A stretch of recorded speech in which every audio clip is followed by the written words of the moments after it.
샬롬. 상록수 20번째. 2억의 하늘. 영신은 차마 발길이 돌아서지 않는 것을 하는 수 없이 조선을 등지고 떠났다. 그렇건만 한 달이 지나고 두 달이 지나도 동혁에게서는 전보도 편지도 오지 않았다. 차디찬 다다미 방에서 얄짤한 조선 이불을 덮고 자고 입에 맞지 않는 음식으로 겨우 요기만 하며 지내는 영신에게는 기숙사 생활이 여간 신선한 것이 아니었다.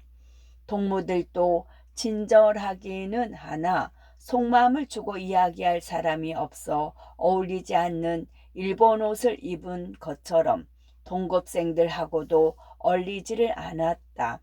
학교도 예상하였던 것보다는 취미에 맞는 것이 없고 농촌에 가는 것은 거의 한 과정도 없어 이걸 배우러 여기까지 왔나 하는 후회가 났다.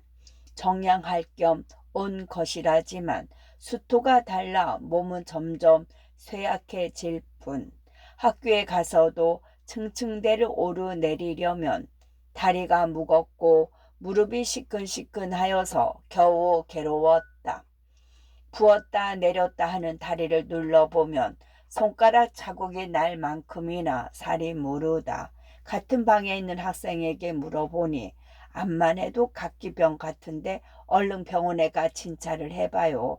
각기가 심장까지 침범하면 큰일 난답니다. 하면서도 전염병이 아닌데도 같이 있기를 꺼리는 눈치까지 보였다. 아이고 또 병원에 가야 하나. 말만 들어도 병원 냄새가 코에 맡히는 듯 지긋지긋하였다. 가볼래야 진찰료와 약값을 낼 돈도 없지만 이런 구차스런 유학이 어디 있담. 영신은 만사가 도시 귀찮았다. 공부도 무엇이고 다 집어치우고 고향에 가 눕고만 싶었다. 오라는 곳마다 방황하여도 일간투옥 내 집만한 곳이 없구나. 소녀시대에 부르던 홈 스위트 홈을 그나마 남몰래 불러보려면 떠나올 때에도 찾아가 뵙지 못하고 온 홀 어머니 생각에 저도 모르게 벽에를 적시는 밤이 계속되었다. 내가 천하의 불효녀지 무슨 사업을 한답시고 그 불쌍한 어머니 한 분을 모시고 지내지를 못하니 할 때마다 마음이 아팠다. 그러나 밤이면 밤, 꿈이면 꿈마다 보이는 것은 정설꼴이다. 이제는 제2의 고향이 아니라 저를 낳아 길러준 어머니가 계신 고향보다도 정석골이 그리웠다. 어느 것이나 정다운 추억이 아닌 것이 없다. 오 정석골, 그리운 내 고향이여. 시를 지을 줄 모르는 영신의 입에서 저절로 새어나오는 영탄사 연만. 그래도 내품으면 시가 되고 노래가 될 듯 싶다. 정을 가득 담은 원재 어머니의 편지를 받을 때마다 뒷일을 맡은 청년들의 자센 보고를 접할 때마다 사랑하는 사람의 편지를 받을 때만큼이나 가슴이 설레었다. 그 중에서도 제가 기억 니은부터 가르치고 가장 불쌍히 여기던 금분이가 공책에다가 연필을 꼭꼭 박아서 전 선생님 보고 싶어요. 오늘도 선생님 편지 기다리다간 우체부가 그대로 가서 옥내하고 필순이하고 자꾸만 울었어요. 우리들은 선생님이 이상스런 옷을 입고 박히신 사진 보고 깜짝 놀랐지요. 아이 숭애, 인전 그런 옷을 입지 마세요. 그래도 우리를 보고 웃으시는 걸 보니까 어떻게 반가운지 눈물이 나겠지요. 아이, 그런데 선생님, 난 몰라요. 그걸 서로 뺐다가 찢었으니 어쩌면 좋아요. 옥내가 찢었어요. 그래서 반씩 노나 가졌는데 또 한 장만 보내주세요. 네네, 아무도 안 베고 저만 두고 볼게요.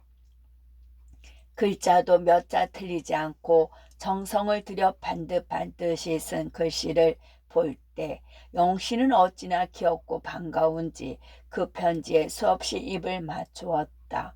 눈보라치는 겨울에도 헛속옷을 입었던 군분이를 저의 체온으로 품어주듯 그 편지를 허리춤에다 넣고 둔만 있으면 꺼내보았다. 어떤 날은 사내 아이들과 계집 아이들의 편지가 소포처럼 문덩이로 와서 부족을 물었다.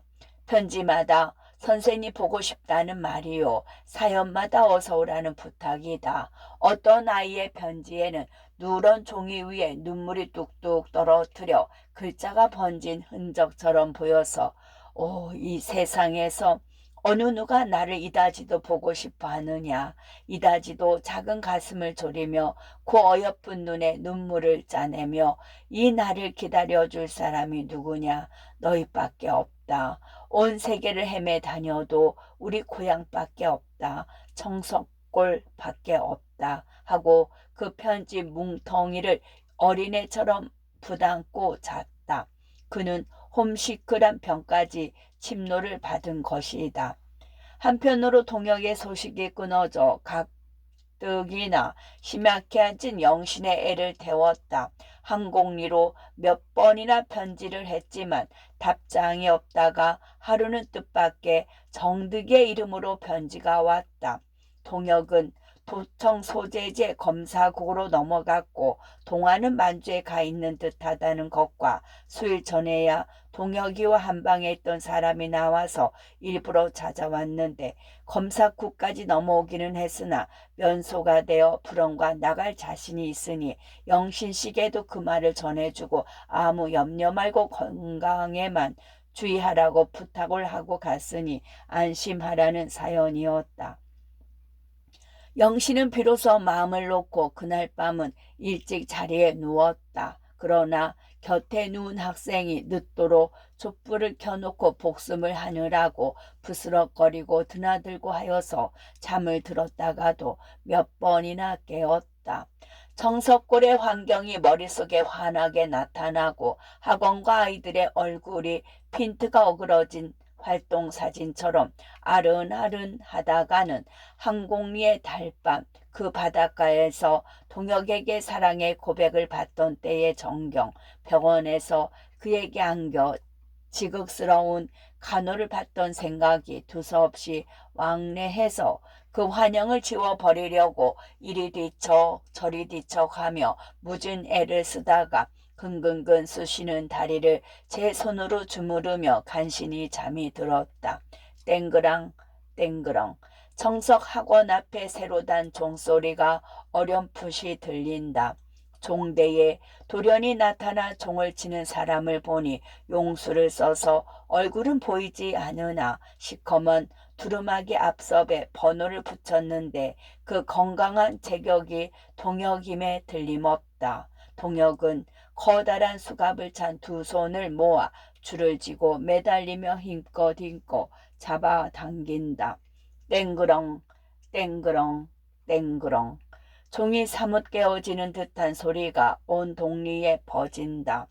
불 종소리나 들은 듯 동네 사람들은 운동장에 백결치듯 모였다. 동혁은 무엇라고 소리소리 지르며 수갑을 낀 팔을 내두르면서 한바탕 연설을 한다.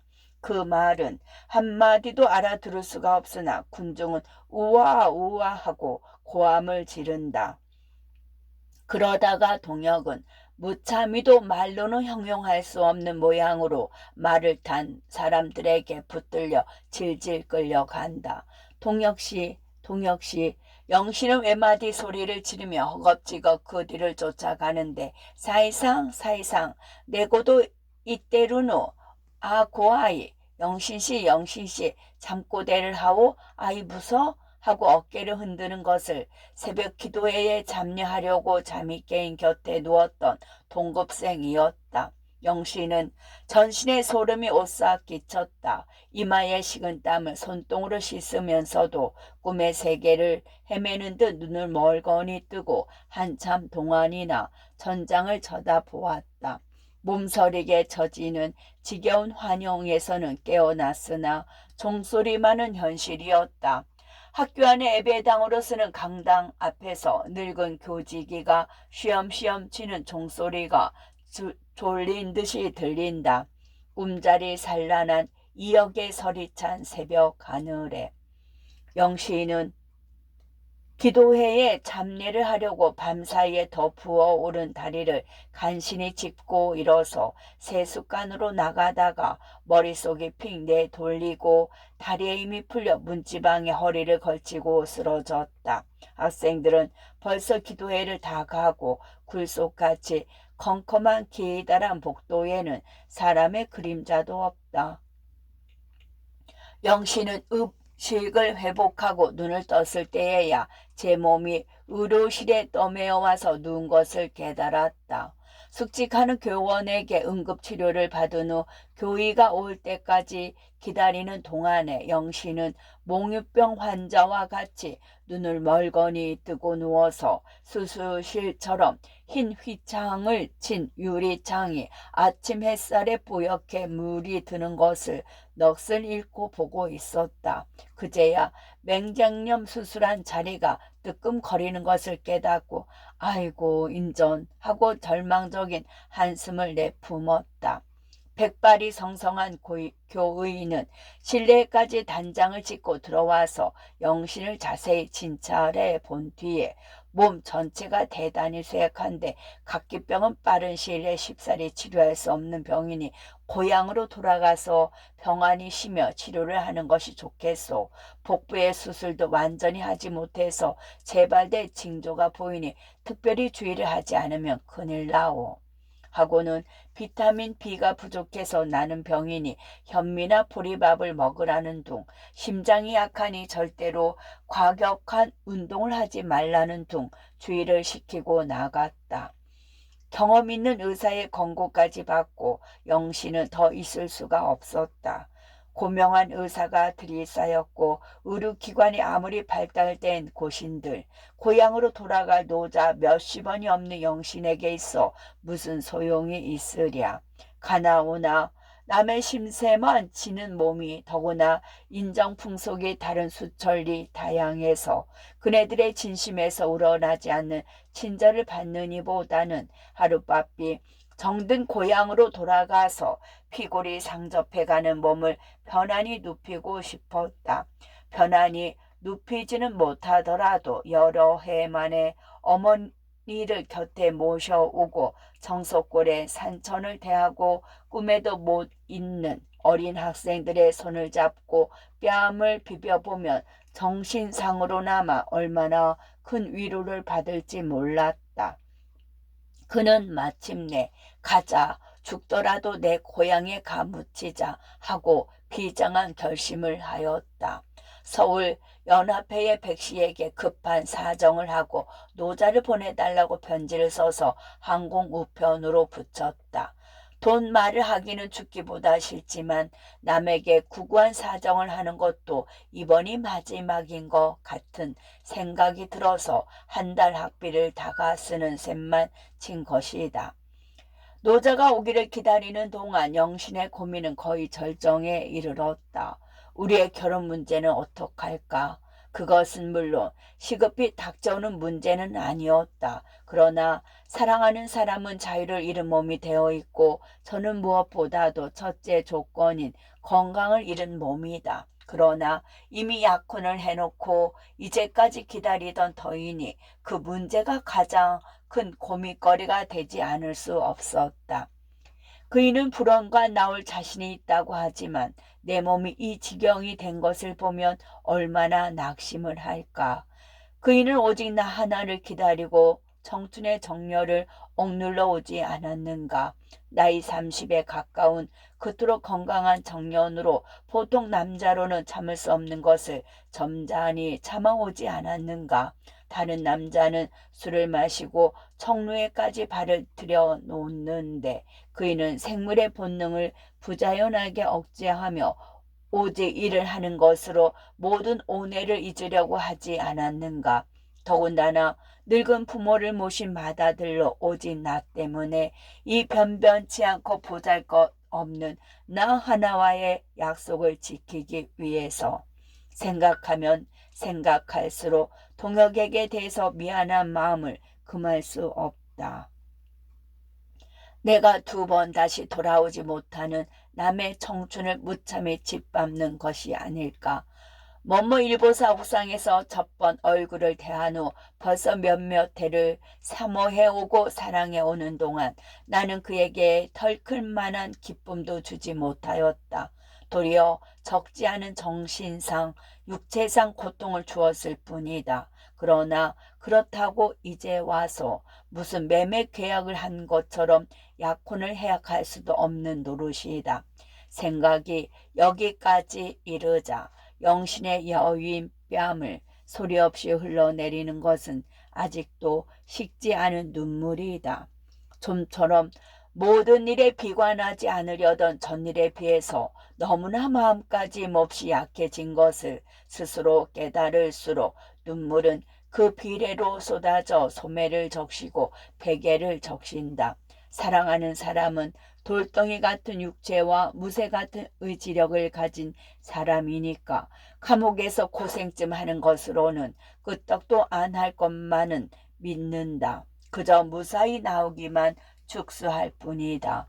그렇지만 그이가 나온 뒤까지 오래오래 두고 이 지경대로 있으면 어떡하나. 하나님께서 설마 나를 이대로 버리실 리는 만무하지만 하고 아직도 신앙을 잃지 않으려고 정성껏 기도도 올려본다. 주를 부르며 저의 고민을 하소연도 해본다. 내가 만일 건강이 회복되어서 그이와 결혼 생활을 한다면 어떻게 될까? 구차한 살림에 얽매이고 어린 것들이 메어 달리고 시부모의 시중을 들고 집안 식구의 옷띠를 거두고 다만 먹기를 위해서 이른 아침부터 밤늦도록 다른 농촌의 여자와 같이 집구석 부엌구석에서 한평생을 헤어나지 못하고 말 것이다. 하고 앞일을 상상해 볼 때 영신의 머릿속은 또다시 시커먼 구름이 끼는 것처럼 우울해진다. 아직까지 사업에 무한한 애착심을 가지고 한 몸을 이 사회에 바쳐온 영신으로서는 두 가지 길 중에 어느 한 가지 길을 밟아야 오르는지 방황하지 않을 수 없다. 어떡하나, 어떻게 하면 좋을까. 영신은 이불 속에서 흐트러진 머리카락을 쥐어 뜯었다. 내가 그 일을 진심으로 진정으로 사랑한다면 지금의 나로서는 꼭 한 가지밖에 취할 길이 없다. 영신은 무한히 고민한 끝에 한 가지 결론을 얻었다. 나와 결혼을 단념시킨 것 뿐이다. 이 말 한마디는 창자를 끊어내는 듯한 마지막 가는 말이다. 그러나 영신은 그렇게 부르짖지 않을 수 없었다. 그이는 웃음의 말이라도 조선 안에 하고 많은 여자 중에 하필 제영신 석자만 쳐다보고 두 눈을 꼼뻑거리고 있는 나 자신이 불쌍해 보인다고 하였다. 그 말이 어느 정도까지는 속임없는 고백일 것이다. 기막히는 일을 당할 때에 웃음이 터져나오고 가슴이 답답할 때에 트림이 끌어올리는 것과 같이 그는 하도 기다리기가 지루해서 그런 말을 하게까지 된 것이 아닐까 하니 두 사람을 만나게 한 운명을 저주하고도 싶었다. 왜 곧잘 참아오던 내가 내 발로 걸어서 항공리를 찾았고 달 밝은 그날 밤 바닷가에서 경솔히 마음을 허락했던가. 일평생의 고락을 같이 할 맹세까지 했던가 하고 그때의 기분이 너무도 로맨틱하였던 것을 몇 번이나 후회하였다. 그러나 나는 그 일을 지극히 사랑한다. 그 일을 사랑하게 된 뒤로부터 나는 하나님께 대한 신앙심까지 옅어졌다. 지금의 박동혁은 나의 생명이다. 내 마음이 그 일을 떠나서는 살 수 없다. 그러나 나는 무슨 일이 있든지 이 세상에 다만 한 사람이 그의 행복을 위해서 참는 도리밖에 없다. 자아를 희생할 줄 모르는 곳에 진정한 사랑이 없다. 사업을 위해서 이미 희생이 된 이 몸을 사랑하는 사람의 장래를 위해서 두 번째 희생으로 바치자. 이것이 참되고 거룩한 사랑의 길이다. 하고 영시인은 두 번, 세 번 제 마음을 다질렀다. 이번에 만나는 때에는 다녀오니 약혼을 해소하자고 제의를 하리라. 의논을 할 것이 아니라 이 편에서 딱 무질러 버리고 말리라 하고 단단히 결심을 하였다. 그러나 저의 건강으로 말미암아 이런 결심까지 하게 된 것이 슬펐다. 그다지 사랑하던 남자를 놓칠 생각을 하니 분하기도 하였다. 동역의 넓은 품 안에 그 아귀 힘센 팔에 제 영신이가 아닌 다른 여자가 안길 것을 상상만 해보아도 이제까지 느끼지 못하던 질투의 불길이 치밀어 얼굴이 화끈하고 다는 것이 어찌하랴. 시기를 하거나 질투를 하는 것은 가장 야비하고 천박한 감정이다 하고 제 마음을 꾸짖어도 본다. 그러나 꾸지람을 듣는 것쯤이야 그 분이 꺼질까 싶지가 않다. 기숙사의 밤이 깊어가는 대로 영신의 고민도 더욱 깊어가고 마음이 괴로울수록 안절부절을 못하는 영신도 어느 한 군데 괴롭지 않은 데가 없었다. 영신이가 떠나는 날 아침 널따란 학교 마당에 전송하여 주는 사람은 사감과 한방에 있던 학생 두어뿐이었다. 몇 달 동안 숙식을 같이 하던 여자는 매우 섭섭한 표정을 지으면서 현관까지 따라 나와 샤오나라 요 오다이니 잘 가요 몸 조심하세요 하고 급실해 보이고는 게다짝을 달깍거리며 뒤도 안 돌아보고 들어가 버린다. 제 방에서 환자를 내보내는 것이 시원섭섭한 눈치이다. 오래간만에 조선 옷으로 갈아입고 고리짝 하나를 인력거 앞에다 놓고 정거장으로 나오는 영신의 행생은 초라하였다. 그는 인력거 위에서 흔들리며 내가 지금 어디로 가는 셈인가 하고 번화한 시가지를 둘러보았다. 돈 있는 집 딸들이 음악학교 같은 것을 졸업하고 그야말로 금위로 환영하는 광경을 상상해 보고는 내가 얻어 가지고 가는 것은 병뿐이로구나 하고 어이없는 웃음을 웃었다. 그러나 청석골서 정이 든 여러 사람이 마중을 나오고 그 귀여운 아이들이 선생님 선생님 하고 달려들 생각을 하니 어찌나 기쁜지 몰랐다. 미리부터 가슴이 설레서 비행기라도 타고 어서 갔으면 하고 기차를 탄 뒤에도 마음이 여간 조급하지가 않았다. 그러면서도 혹시나 동혁 씨가 나와서 나를 번쩍 안고 차에서 내려 놓아 주지나 않을까 하였다. 그것이 공상이 되지 말기를 빌었다. 자동차 정류장에는 청석골의 주민들이 남녀노소 할 것 없이 마중을 나왔다. 아이고 웬 사람들이 저렇게 모여섰나 장날 같으니 하고 영신은 착장 밖을 내다보았다. 저의 전보를 보고 그렇게 많이들 나왔을 줄은 몰랐다. 멀리 언덕 위에 우뚝 솟은 학원집의 유리창이 석양을 눈이 부시게 반사하는 것을 볼 때 영신은 오 저 집 하고 저절로 부르짖어졌다. 죽을 고생을 해가며 지은 그 집이 맨 먼저 주인을 반겨주는 것 같았다. 자동차가 정거를 하기 전부터 아이들은 어느 틈에 보았는지 선생님 선생님 하고 손을 내저으면서 엎으러지며 곱들어지며 앞을 다투어 쫓아온다. 군부나 옥내야. 영신도 자창으로 머리를 내밀며 외치듯이 아이들의 이름을 불렀다. 영신이가 내리기가 무섭게 100여 명이나 되는 남녀 학생은 벌떼처럼 선생의 전후 좌우로 달려들었다. 개 선생님 오셨다. 우리 선생님 오셨다. 계집 애들은 동요를 부르듯 하면서 영신의 손에 소매에 치맛자락에 메어 달려서 까치처럼 깡충깡충 뛴다. 영신은 눈물이 글썽글썽해가지고 그 꿈에도 잊지 못하던 아이들을 한아름씩 끌어안고 잘들 있었니? 선생님 보고 봤지? 하고 이마와 뺨에 입을 맞추어 주었다. 청년들과 낯살이나 먹은 남자들은 안녕히 다녀오셨습니까? 하고 모자나 수건을 벗고 허리를 굽히는데 원재 어머니는 영신의 두 손을 쥐고 병이 덧치셨다는구려 하고는 목이 메어서 말을 눈물로 삼킨다. 부인 진목계의 회원도 대여섯 사람이나 나왔는데 모두 떠날 때보다도 더 못해왔구나 하는 듯이 무한히 가엾어 하는 표정으로 영신의 수척한 얼굴과 다리를 절름거리는 모양을 바라보며 따라온다. 영신은 원재 어머니의 어깨를 짚고 무거운 다리를 질질 끌며 맨 먼저 학원으로 올라갔다.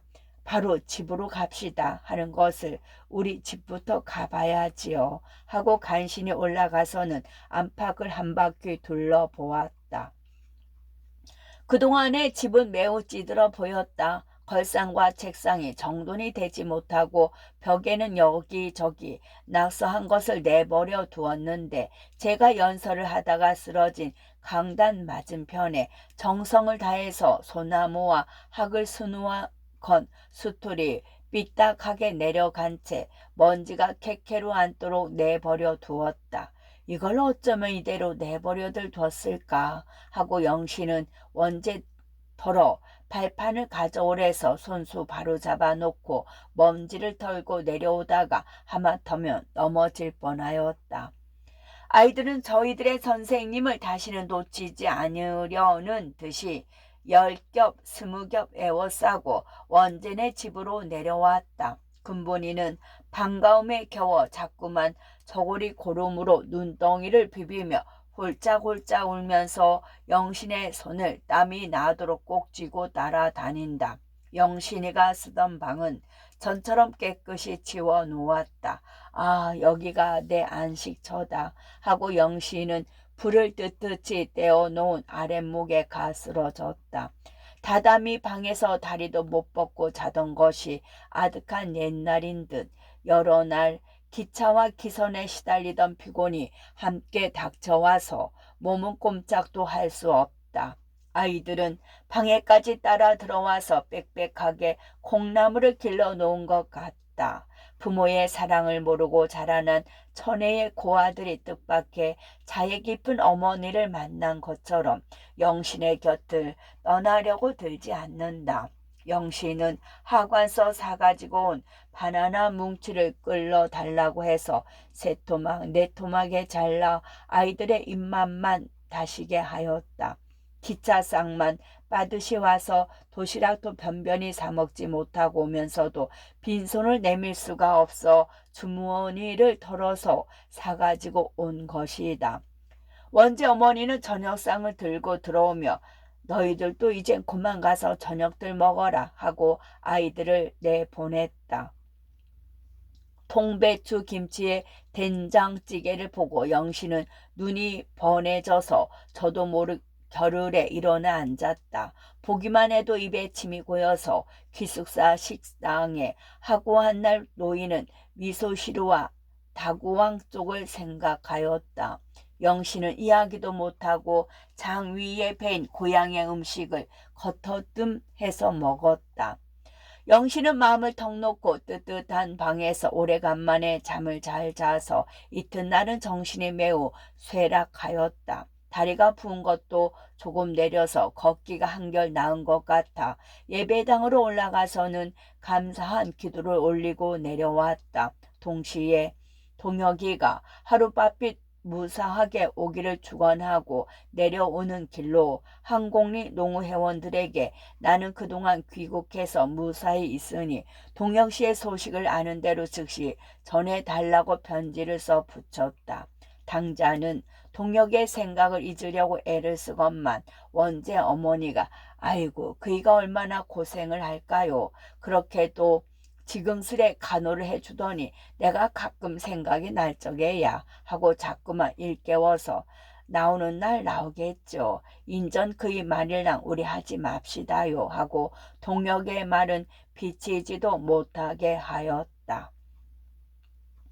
겨우 한사 나흘 동안 쉰 뒤에 영신은 전과 같이 학원의 일을 보고 주학은 물론 야학까지도 겸해서 교편을 잡았다. 그동안 청년들에게만 맡기고 내버려 두어서 저희들은 힘껏 일을 보느라고 하건만 지도자를 잃은 그들은 제멋대로 가르쳐서 조금도 통일이 되지 않는다. 생기는 것이 없는 일인데다가 그도 하루 이틀이 아니어서 실증이 나고 고만 귀찮은 생각이 들어 그럭저럭 시간만 때우고 달아날 궁리를 하는 청년이 없지 않았다. 이래선 안 되겠다. 내가 또 본보기를 보여야만 다들 따라온다 하고 최대 한도의 용기를 내었다. 제가 입원한 동안에 기부금이 다 거쳐서 학원을 지은 빚만은 요행으로 다 갚았으나 집만 엉부렁하게 컸지. 이제는 그 집을 유지해 나갈 경비가 없다. 등 뒤에 무슨 재단이 있는 것도 아닌데 월사금 한 푼 안 받으니 수입은 없고 지출뿐이다. 심지어 분필이 떨어지고 큰 난풀을 서너 개나 켜는 석유를 대지 못해서 쩔쩔매는 형편이라 신병이 있다고 가만히 보고만 앉을 수가 없었다.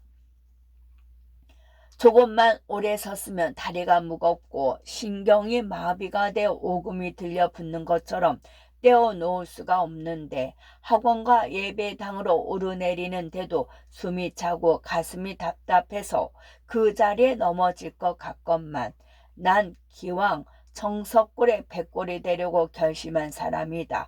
다시 쓰러지는 날 그때 그 시각까지는 손끝 맺고 앉을 수가 없다.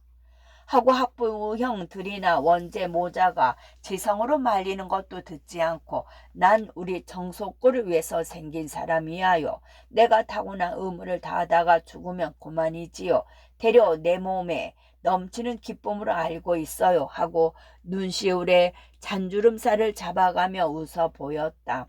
한편으로는 동혁이가 죄 없이 감옥에서 저보다 몇 곱절이나 되는 고생을 하는 생각을 할 때 오냐 내 맥박이 끝일 때까지다 하고 오직 일을 하는 것이 자입 하나 못해주는 사랑하는 사람에게 대해서 정신적으로나마 어떠한 선물을 보내주는 것 같기도 하였던 것이다.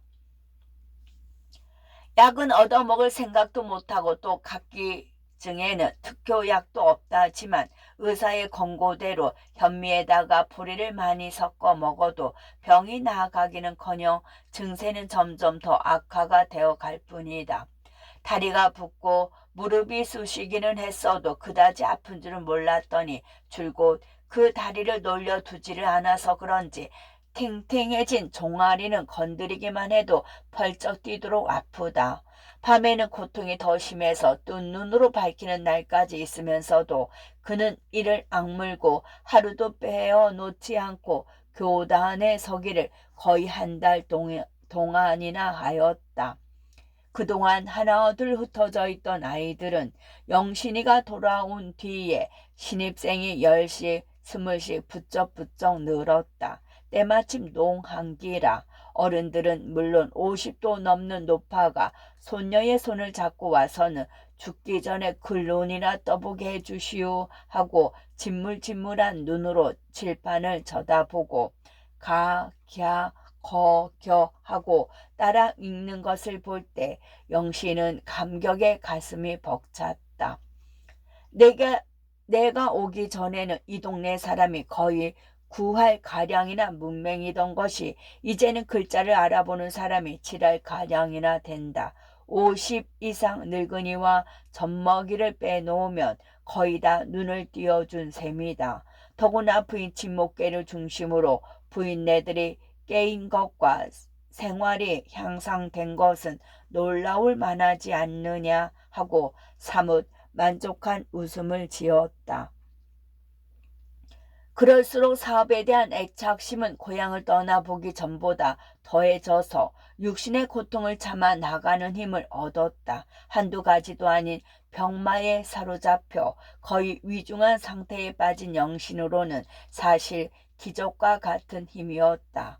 그러다가 하루아침은 천만 뜻밖의 동혁의 편지가 왔다. 동경역에서 못 받아 부려니 하면서도 뭐뭐 형무소로 붙인 엽서를 본 답장인 듯 모필로 쓴 필적이며 개호주임의 도장이 찍혀 나온 것이 분명히 동혁에게서 온 것이다. 영신은 손보다도 가슴이 떨리는 것을 진정하고 바늘구멍으로 뜯어놓은 봉합 엽서에 가장자리를 쭉 뜯었다. 이제야 취조가 일단락이 져서 편지를 할 수 있게 되었소이다. 정석골로 다시 돌아오신다는 엽서도 어제야 받고 그 병이 재발이나 되지 않았는지 매우 놀랐습니다. 긴 말을 쓸 수 없으나 오직 건강에 각별히 주의해 주십시오. 또다시 억지를 쓰고 일을 하실 것만이 염려 이외다. 나는 아직 수신대학 본과 예능 입학할 자격을 얻지 못하였으나 예과에서도 보통 사람으로는 도저히 상상도 할 수 없는 공부를 하고 있는 것을 다행히로 여깁니다. 수양하고 반성하고 싶은 자는 다 이리 오라고 외치고 싶소이다. 몸은 여전한데 하루 세끼 조막덩이만한 공밥이 겨우 간에 기별만 해서 소화불량에 걸리지 않은 것만이 불평이외다. 나는 좀 더 묻고 싶지만 아마 여관 주인이 불언간 내쫓을 것 같은데 나가는 대로 먼저 그리로 가겠으니 부디 혈색 좋은 얼굴을 보여주십시오. 영신은 몇 번이나 먹이 입술에 묻도록 편지를 보았다. 그러고는 혈색 좋은 얼굴 하고 혼잣말을 하며 조그만 손거울을 꺼내서 제 얼굴을 들여다보다가는 그 거울을 내 동냉이 쳤다. 거울은 문지방에 부딪히며 두 쪽에 쫙 갈라졌다. 영신은 가슴이 섬뜩해서 왜 저걸 내 던졌던가 하고 금방 후회를 하고 거울을 집어들었다. 그러나 아무리 탄식을 한들 깨어진 유리 쪽을 두 번 다시 붙여보는 재주는 없었다. 학원 마당에서 종소리가 들린다. 절 모르는 아이들이 한때가 몰려와서 선생님 어서 가세요 어서 하고 영신을 일으켜 세우고 잡아당기며 떠다 밀며 학원으로 올라갔다. 그날은 웬일인지 마음이 내키지 않는 것을 그는 억지로 거둘러 가서 새 과정을 가르치지 않고 복습을 시켰다. 계집 애들은 제 선생이 아니면 배우지를 않기 때문에 두 반씩이나 맡아 가르칠 수밖에 없어 왔다 갔다 하며 복습을 시키는 데는 더구나 힘에 붙였다. 그러나 그 속에서 그 지독한 고생을 달게 받는 이도 있는데 하고 기를 쓰며 눕지를 않으려고 앙버티었다. 그이가 나오면 이 얼굴, 이 몸뚱이를 어떻게 보이나 하고 이번에는 교실 유리창에 수척한 자태를 비추어 보다가 오지 말았으면 차라리 영영 만나지나 말았으면 하고 제 꼴이 제 눈으로도 보기가 싫어 발꿈치를 돌리기를 몇 번이나 하였다. 그렇지만 혈색 좋은 얼굴을 보여주지 못하더라도 알아놓은 꼴이나 보여주지 말리라 하고 아침에 종소리만 들리면 입술을 깨물고 문고리를 붙잡고 일어났다. 그러다가 어느 날 밤에는 학부형회에 참여를 하고 늦도록 학원의 유지 방침을 의논하다가 벼랑간 심장의 고동이 쭉 끄치는 것 같아서 원재에게 엎혀 내려왔다. 내려와서는 턱 쓰러지며 고만 정신을 잃었다. 끝.